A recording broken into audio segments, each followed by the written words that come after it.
شوہر ہو، باپ ہو، لیکن ان کے ساتھ میں کھڑی نہ ہو بلکہ ان سے علیحدہ پیچھے کھڑی۔ اور تیسرے یہ کہ قرآن کریم کی تلاوت کا اہتمام کریں اور زیادہ سے زیادہ تلاوت کریں، کیونکہ اسی ماہ میں قرآن کریم کا نزول آسمان دنیا پر ہوا تھا، اور ہمارے نبی علیہ السلام کا معمول بھی تھا کہ آپ قرآن کریم کا دور نکالا کرتے تھے۔ چوتھی بات، بڑے اہتمام کے ساتھ تمام گناہوں سے،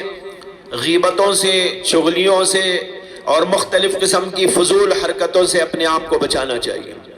ورنہ جس طرح نیکیوں کا ثواب رمضان میں بڑھا دیا جاتا ہے، گناہوں کا وبال بھی زیادہ ہوتا ہے۔ اور پانچویں بات یہ ہے کہ دعاؤں کا خاص اہتمام کریں، اور رو رو کر، گڑ گڑا کر اللہ سے سب کچھ مانگے، اور اس وباء عظیم کے لیے بھی دعائیں کریں کہ اللہ تبارک و تعالی اپنے فضل سے، کرم سے اس کو دور کر دے، اور ہمیں مساجد میں دوبارہ جمع ہونے اور نمازیں پڑھنے، جمعہ پڑھنے، تراویح پڑھنے کا اللہ تعالیٰ موقع عطا فرمائے۔ وآخر دعوانا ان الحمد للہ رب العالمین۔